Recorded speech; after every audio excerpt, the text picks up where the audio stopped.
French government has vowed to dismantle the Calais refugee camp known as the Jungle, with bulldozers expected to begin demolition within a week. On this special edition of the Newsmakers, we have an in-depth report on the Jungle's last days, and we ask if the European Union has simply failed when it comes to tackling the refugee crisis.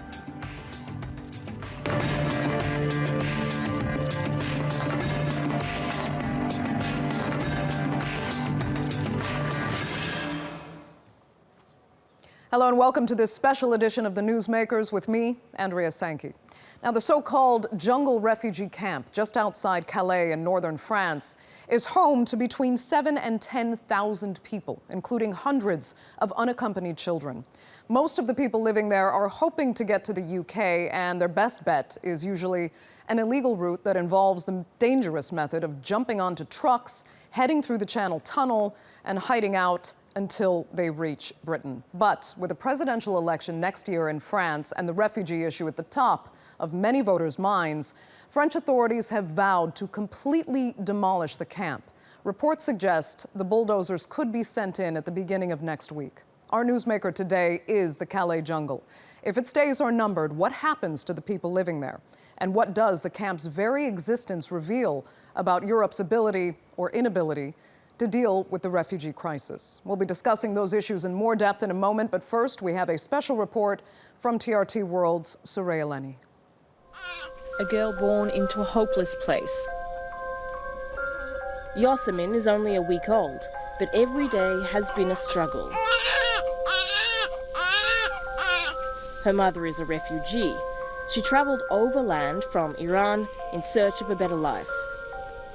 But the only home her daughter knows is a place called the Jungle.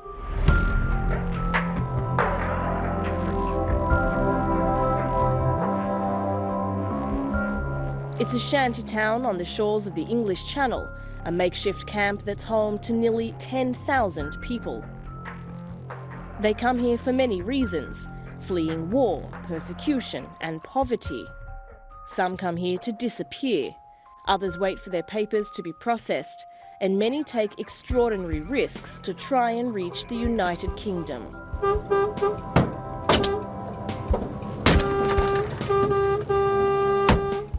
No one can stop them, nothing can stop them coming to Calais. They want to move to UK, they get that in their mind, in their blood. The Jungle is a place where Europe's refugee crisis has reached its breaking point. There has been a makeshift camp near Calais since early 2000, and French authorities have so far been powerless to shut it down. Nous devons démanteler complètement, définitivement, le campement de la Lande. The Jungle lives up to its name. It's a lawless place where murder, assault and rape are commonplace, where police rarely enter, and attacks on journalists are on the rise. It's chaotic, but also highly organised. The Jungle is a fully functioning small town, and there are more international restaurants here than in Calais. We try to make discotheque, bar, restaurant, to make our own life in this place. Life here swings between fear, despair and hope. If you can survive in jungle, you can survive everywhere.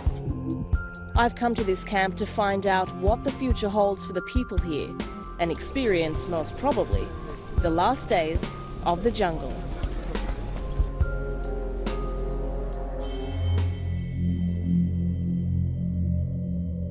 When we arrive here, there's nothing, it's a bush. We cut it, we make our own life here. So if they come in and try to destroy everything and get rid of everything? No, everybody here, we know that we don't have power to fight French government. We believe in God. So even though they destroy this place, we believe that where we are going or what we will do tomorrow will be better than this. That's probably not too hard. Zimarco takes us through the winding alleys of the camp. Most people live in tents, although some are fortunate enough to live in caravans or shipping containers. The conditions are poor and there's open sewage everywhere. It may not be pleasant, but life here has found a way, a type of orderly chaos. There are shops, restaurants, enterprise. Owners buy produce in town and mark it up in the jungle. They don't like being filmed. They're worried the police will come in and confiscate their property. Many people here aren't that friendly, and I describe some of them, quite frankly, as downright hostile. And one of the reasons is because they're just really sick and tired of the media and everybody coming in here and involving themselves in their lives. Another reason is this collective experience of trauma that many people are already suffering from the countries they came, and this general distrust, I suppose, of outsiders.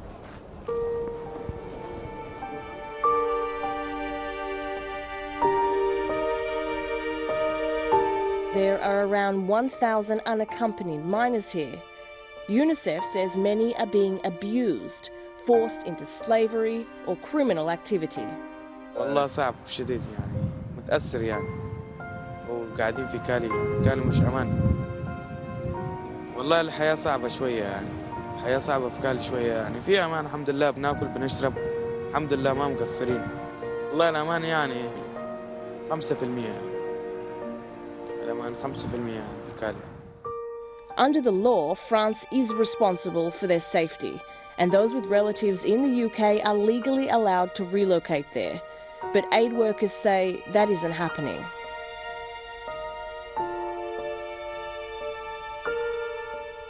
Ashraf, who's a refugee from Sudan, explains that life in the jungle has a maddening effect on its residents. Some have taken to drinking and drugs to cope. Others are shells of who they were.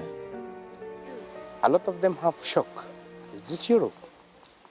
A lot of them, they don't know that. And the idea in their mind, when they try to come here, it's different from this. Some people come here that they will, when they come soon, they get house, job, and they get their family. No, it may take 1 year, 2 years.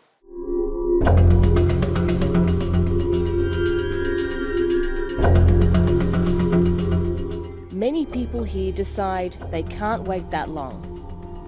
في المرة الأولى كان الوضع صعب جدا، لكن المرة الثانية والثالثة بقيت عارف أي حاجة هنا في كالي، وبعرف بتصرف كيف مع البوليس الفرنسي. اليوم حاليا اللحظة اللي أنا واقف فيها أصلا عندي النية أمشي وأحاول أشوف طريقي، لكن يوم من الأيام حكون في الإنجليزي.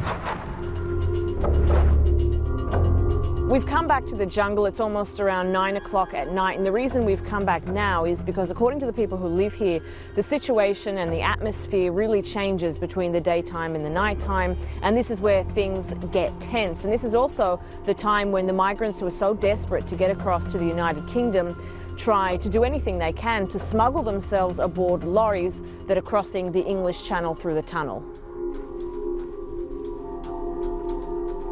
On the outskirts, the jungle seems eerily quiet. But as you move in, it comes to life.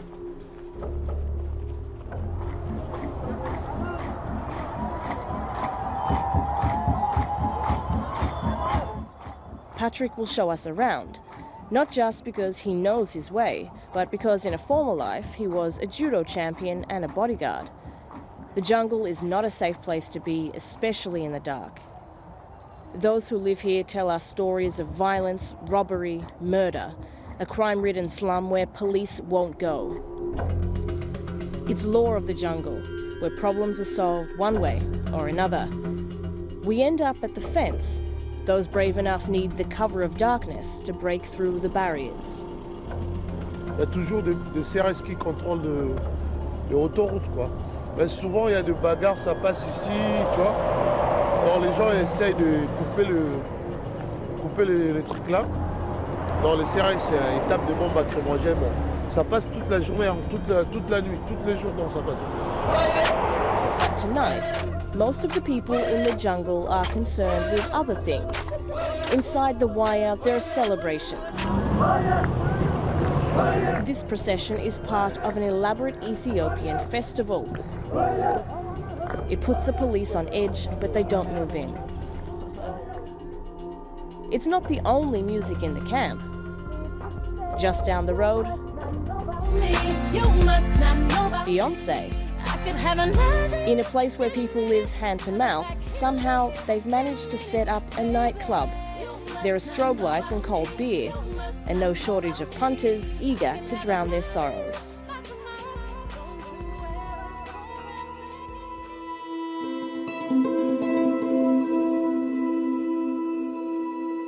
Light unravels again over northern France.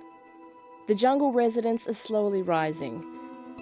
Another long day of waiting stretched out before them. Others are up in Calais too, truck drivers whose fates seem tied to this place. Here is storage. Nick has been a truck driver for 20 years. He's driven the world, even through war-torn Syria. But he says this route is the worst he's been on. I have friends that they stop him in the middle of the road and they beat him. For what? Why? It is dangerous because probably we will kill other people too. Because of what? Because we're fighting things in the middle of the street, in the middle of nowhere, in the middle of the night, we cannot see. And all of a sudden we are driving and we're in front of goods, pallets, other materials, things like that. The aim of throwing things on the road is to slow the trucks down enough to jump on them. The British government is paying for a $2 million wall to be built that will stretch alongside the jungle. Truck drivers say it's welcome, but won't stop anyone. Many people don't see their futures jumping onto trucks and over walls, at least not right now. Some of the refugees in the camp are going to school to learn French or English. Teachers say they've never met students more eager to learn. Vraiment, sincèrement, ils sont très motivés. Ils ont une volonté très solide, ils sont très motivés. Ils viennent chaque jour là. Il y en a même quelques-uns qui sont vraiment brillants. Ils viennent pour apprendre. Vraiment, on sent leur volonté d'apprentissage. Refugees themselves say that's what inevitably separates success and failure here. Amir is one of the rare success stories. So what is life like for you now? Because you're not here. It's amazing. A lot of people, they don't know nothing about France. They living here in jungle, they don't know nothing about France. Now I'm so happy because I had my document for 10 years and I hope soon I get my nationality. I'm so happy to be here. Amir is only back at the camp to visit his friends. A routine that reminds a 25-year-old how lucky he is now to walk out of here and never call the jungle home again.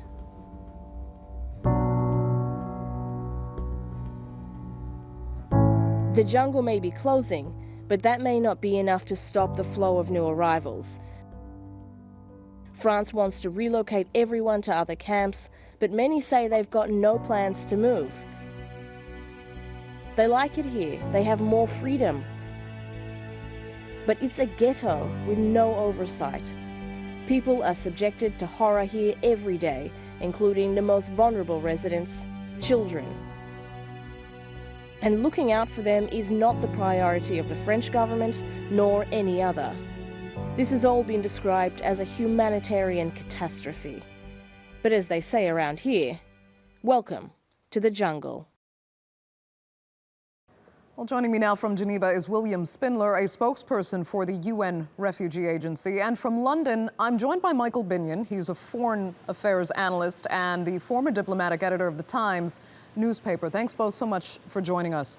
Let's first establish where you both stand on one of the fundamental issues here. Has the EU or France and the UK failed the people of the jungle camp in Calais, or was there never really a viable way to manage this influx? Michael Binion, let me start with you. I don't think there was ever a viable way to manage an influx so large, so unplanned, and so heterogeneous of so many people from so many different nationalities. Certainly there are people who claim and have a right to claim that they could go to the UK. They have relatives, they have family links, and they should be allowed in, especially, of course, the unaccompanied minors. But there are many people who have no claim, who are just hoping to get there, and in fact they're simply highlighting the problem problem of this massive wave of refugees coming into Europe in general, trying to do something that is frankly politically and physically impossible. William Spindler, is that a fair assessment, or could the EU, the France and the UK, be doing more for these people that so desperately need help? Well, I find it difficult to believe that the EU as a whole, which has a population of 500 million people, that has some of the most developed and richest economies in the world, cannot deal with a situation that has happened in the past and has been successfully dealt with. What we had last year was a huge number of people arriving, but also disarray in the way Europe reacted to this situation, with each country dealing with the situation on their own without working in a coordinated fashion, with some countries closing the borders, others simply hoping that the problem will go away, and others just closing their eyes to it. Of course, if you don't deal with the problem, then the problem becomes unmanageable. We think that there are things you can do to stabilize a situation like this, but that requires cooperation from all countries concerned. It means working with the countries from these people are coming from. It means trying to deal with the situation where it originates, in this case specifically Syria. What we saw last year was the effect of the civil war in Syria for the first time reaching Europe. That was a situation that was left to fester for 5 years. But William, let me ask you, in the case of the jungle in Calais, these 7,000 to 10,000 people, many have criticized the United Nations for failing to provide the official oversight that it is obligated to provide in this massive camp, especially in the case of these hundreds of unaccompanied minors. Where has the United Nations been in the jungle? Well, we cannot go to a place that it's outside the law, that it's not planned, that it's just an informal settlement. It's not a legal camp. We have no presence there. The French authorities are not present there, and that's why we have been advocating for some time that this place should be closed. You cannot have a situation that it's outside the law, where there is no proper accommodation to people. The answer is to close this camp and to provide alternatives, not simply to close it and scatter people away. That was done in the past, and the problem came back. You need to address the problem, and for that you need a comprehensive solution. You need countries to work together. The United Nations, the UNHCR, is overstretched. We have 65 million displaced people around the world, some of them, most of them, in the poorest countries in the world. So Europe has to deal with the situation. We can be part of the solution. We are willing to work with Europe, but Europe has to take the lead. Okay. And not expect the international community to come and set up refugee camps as you would have in other parts of the poorer parts of the world. Michael Binion, is that a fair assessment? Is this out of the United Nations jurisdiction, and it does fall squarely on EU, British and French authorities?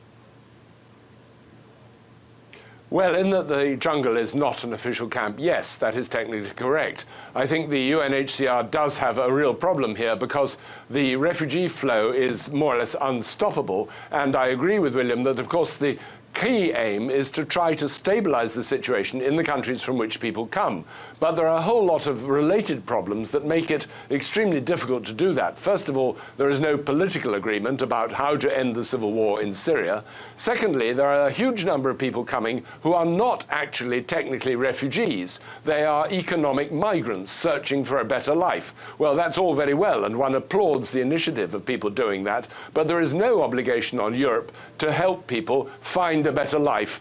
Europe cannot have an open door policy, and the more you allow people to come in without any particular claim to asylum, the more people will come. It's the magnet effect. And I think Europe is understandably now in despair at the seemingly endless stream of people coming, and as a result, it has closed the door and put up the barriers, and I think politically that is completely understandable. So, William Spindler, is Michael Binion correct there, that this open arms policy will only further provoke mass immigration? I agree that many people who come to Europe are not refugees, they are economic migrants. And I also agree that Europe doesn't have a responsibility to let people who come here simply to look for work. There needs to be a way for economic migrants to travel legally. And the same for refugees, we believe. What we have here is a disorganized movement of people. What we are advocating for is for the organized movement of people, organized economic migration and organized movement of refugees. You need to separate the refugees from the economic migrants. Those who have no claim to protection in Europe William, why should is be that sent not back being in a done? humane way, with help, but they should be. Why is that Well, not it has being been done. It's being done, but no, it is being done. It is being done. There are status determination procedures in all EU countries.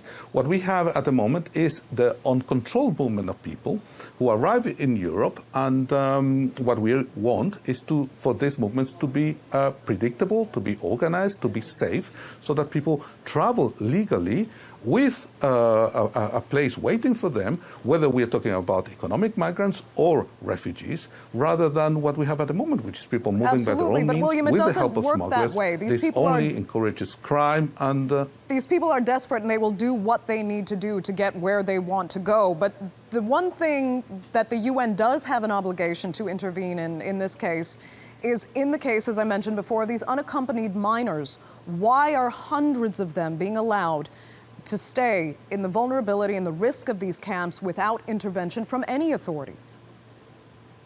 Well, the situation is complex. Many countries have a provision for unaccompanied children of their own nationality. The problem is that many of these facilities are not appropriate for children who are either economic migrants or refugees. They are particularly vulnerable. They are in a very difficult situation, but the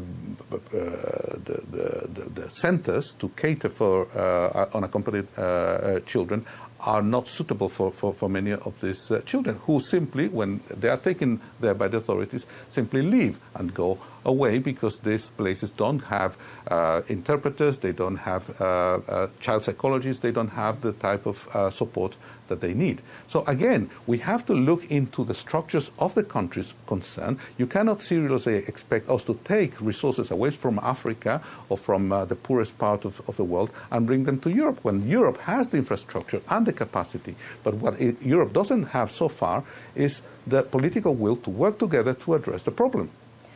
And Michael, as you mentioned, you feel there needs to be more effort made to better screen or separate economic migrants from those who have viable claims as refugees and asylum seekers.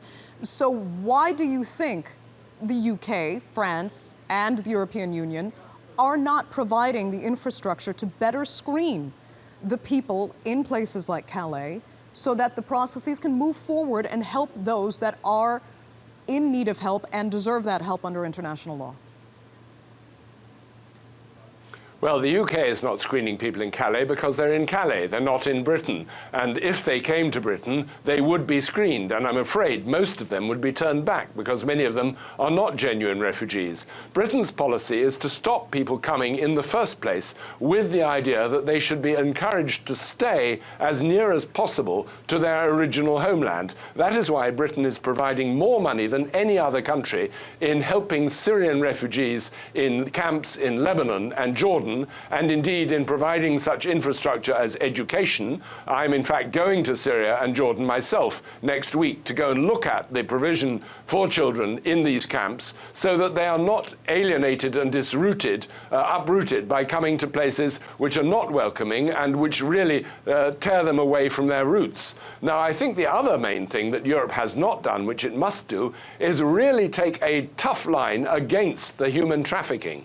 These people are victims of ruthless traffickers, of criminal gangs who are luring people, both refugees and economic migrants, with false promises and with providing leaky boats so that they think they'll be able to cross in safety to Europe. These gangs must be smashed by military means if necessary, because they are the criminal elements which are encouraging this trade in human misery. William Spindler, final words? I agree with these proposals. I agree that we need to help refugees where they are, the countries that are giving them asylum, and we need also to combat, in a robust way, trafficking. But I would add, for these two measures to have an effect, you also need to have regular legal ways for refugees to travel safely from countries of asylum through resettlement into Europe, into North America and other parts of the world. William Spindler and Michael Binion, I'd like to thank you both so much for joining us on this edition of the Newsmakers. You've been watching this special edition of the Newsmakers on the European refugee crisis with me, Andrea Sankey. We're going to end the program in the same place it began, the infamous Calais refugee camp known as the jungle. It's come to symbolize the failure of European authorities to tackle the refugee crisis. We'll leave you now with these pictures of the camp as residents prepare for its complete shutdown in the days to come.